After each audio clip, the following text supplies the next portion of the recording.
Okay, gentlemen, let's get down to business. Now, you men have been walking past these charts every day, and I wonder how many of you have stopped to study them. Well, you better move in closer, because that's exactly what we're going to do now. You've all had banks, turns, climbs, glides, and some S's across the road. So we'll begin by reviewing the S's before going on to eights. As you know, the S across roads is flown at 500 feet altitude. Okay, here's Wilbur Right to fly the maneuver for us. Now, what's the first thing you do? Look around. You bet. And you look for certain definite things. You want a good road, a straight one. And you want to be sure that no other cadet has picked the same road, as life can be shortened considerably by guys like Wilbur Wrong. Remember, too, if your engine should suddenly conk out, be sure that you pick a better spot than this to set your ship down.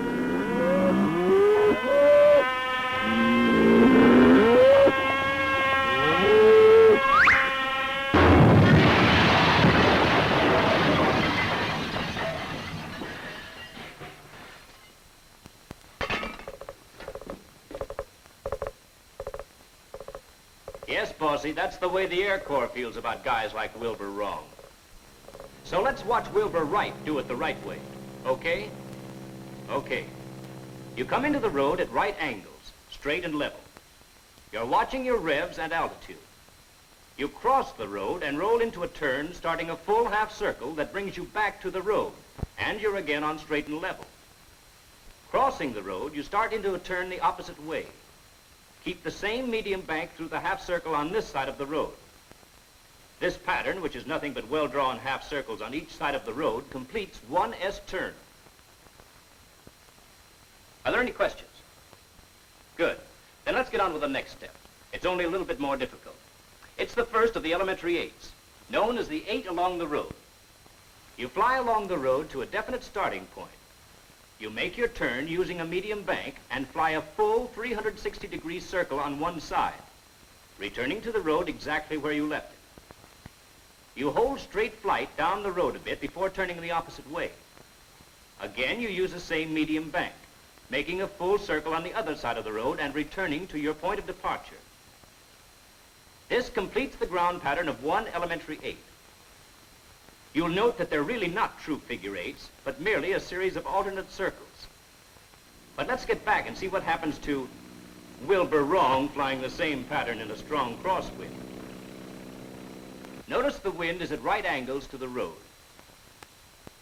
Here he makes his turn and holds his same medium bank throughout. Notice how the moving belt of air carries him back to the road, shortening the first half of his circle and stretching the length of his turn in the last half. He winds up across the road below his mark. Hold it, Wilbur. Now look where you've ended up. And over here is where you should be. Now look at the amount of drift. Quite a bit, isn't it? Well, let's try the downwind leg. You can see what happens when you hold the same medium bank. Your circle is stretched in the first half and you're carried too far from the road. In the upwind half, the circle is greatly shortened and you land far short of your point on the road. The only way to make a correct pattern is by constantly varying your bank to prepare for drift. Here's Wilbur Right to do just that. He comes crabbing down the road at 500 feet, pointing his nose slightly into the wind. He starts his turn with a moderately steep bank into the wind, decreasing his bank as he heads directly upwind. Then as he goes crosswind, notice the bank is at its shallowest point. But on the downwind turn, Wilbur Right gradually goes into a steep bank and levels out as he hits the road. Now Wilbur crabs along, ready for his downwind circle. He makes his turn with the wind, rolling into a steep bank. Then shallow on the crosswind. On the upwind turn, Wilbur again goes into a steep bank, but shallows out to level flight upon completing his circle over the road. One point to remember is that you don't change from one bank to the next and rigidly hold each one. If you did, your circles would have corners on them, like this. Get it? Right, sir. Good.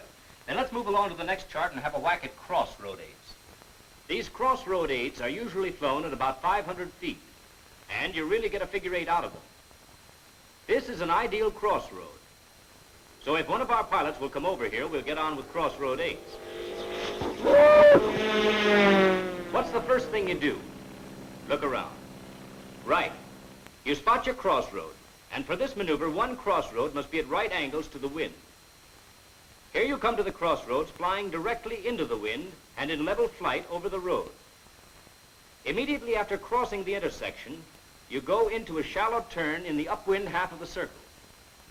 On going into the downwind half, you gradually steepen the bank, arriving at the steepest bank 3/4 of the way round the turn. As the turn is completed, the ship returns to straight and level over the intersection.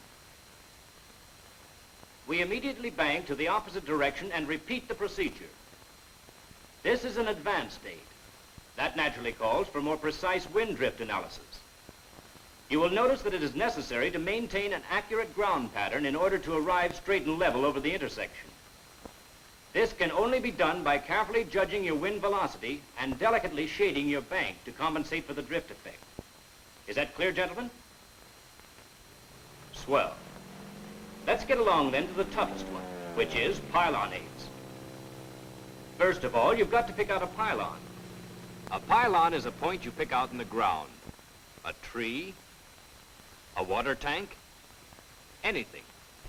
Let's take this tower and water tank.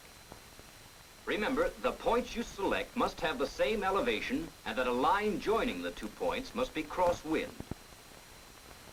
Here we go, flying at 90 degrees to the wind on the downwind side of both pylons. As you pass the first pylon, dip your wing to identify it. Continue to the second pylon, turn into the wind and fly a semicircular pattern around this pylon, coordinating the turn smoothly and constantly varying the bank from medium to steep and back to medium at the point where you roll out. Now we're turning into the wind for another semicircular pattern around the first pylon. You complete this turn and roll out downwind in level flight. When you reach the starting point of the original turn, you've completed the pattern of a pylon 8. But wait a second. Before we go on, let's take a look at the pylon from your angle. Keep a constant line of sight down your wing to the pylon. As you fly that semicircular pattern, your wingtip should make this smooth semicircular pattern around the pylon, not on it, until you complete about 3/4 of a circle. Notice how you can check the correctness of your altitude by the smoothness of your pivot. If you're flying at the correct bank for your altitude, you will pivot on your pylon like this. But if you fly at too high an altitude with the same bank, it will cause a very bad pivot, like this. The pylon will appear to move out in front of the wing. Now, if you fly your pylon with the same bank, but at too low an altitude, your turn will not be tight enough and the pylon will appear to move out behind the wing, like this. But at the right altitude, the pylon seems to move directly over the center of your wing.